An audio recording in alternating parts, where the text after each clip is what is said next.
कहते हैं कि दुनिया भर की सारी गलतियां हम नहीं कर सकते हैं। यदि सारी गलतियों से करके सीखने का प्रण हम लें तो पूरा जीवन बीत जाएगा। लेकिन गलतियां ना ही सुधरने का नाम लेंगी और ना ही ख़त्म होने का। इसलिए पढ़ के, शिक्षा ग्रहण करके और दूसरों को देख के हम बहुत सारी गलतियों से बच सकते हैं। नमस्कार, ये कहानी है एक लड़के की। एक बार गांव में एक बूढ़ा अपने पोते के साथ रहता था। बूढ़ा रोज सुबह जल्दी उठकर भगवत गीता पढ़ने के लिए मेज पर बैठ जाता था। उनका पोता दादाजी की प्रशंसा करता था और अपने दादाजी जैसा बनना चाहता था। इसलिए पोता दादाजी की तरह ही सब कुछ करने की कोशिश करता था।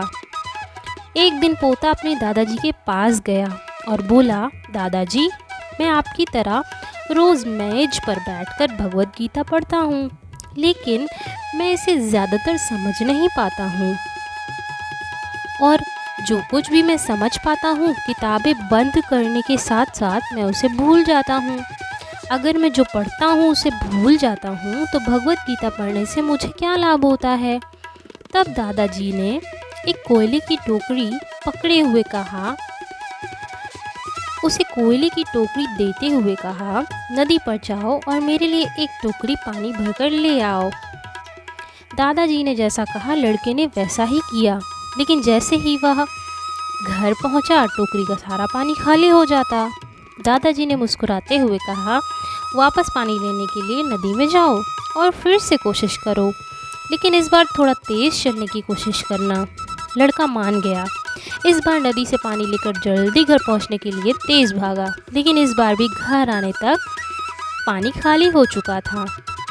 दादाजी ने पोते को फिर से कोशिश करने के लिए कहा, लेकिन हर बार रास्ते में टोकरी से पानी निकल जाता था और टोकरी खाली हो जाती थी। लड़का थक गया और अपने दादाजी को कहा, दूर नदी से टोकरी में पानी लाना असंभव है, मैं आपके लिए पानी से भरी बाल्टी ला सकता हूँ।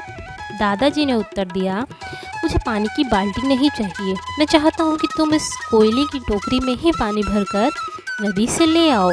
कोशिश करो, तुम ज़रूर सफल होगे। लड़का जानता था कि यह असंभव है, लेकिन उसने अपने दादाजी की बात मानी और फिर से कोशिश की। इस बार लड़का जितनी जल्दी हो सके दौड़ा, लेकिन फिर से टोकरी खाली थी। लड़का थक गया था। उसने अपने दादाजी को कहा, देखो दादाजी, इस टोकरी से नदी से पानी लाना तो संभव नहीं है।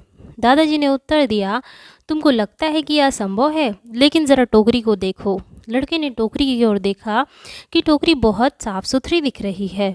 उसने देखा टोकरी से कोयले के सारे दाग हट गए हैं। अब कोयले की टोकरी अंदर और बाहर से साफ हो गई है। दादाजी ने कहा, तुमने देखा कि टोकरी अब सारे दाग मुक्त कर चुकी है। जब आप भगवत गीता पढ़ते हैं तो ऐसा ही होता है। जब हम गीता का सार समझते हैं तो एक बार में तो हम नहीं सुधर सकते, ना ही अपने जीवन को बेहतर बना सकते हैं, लेकिन इसका निरंतर अभ्यास हमारी ज़िंदगी को बदल सकता है। वैसे भी शिक्षा और कठिन परिश्रम कभी व्यर्थ नहीं जाते हैं, चाहे आप उसे कहीं भी खर्च करिए। एक अच्छे विचार के साथ कहानी की समाप्ति। नमस्कार।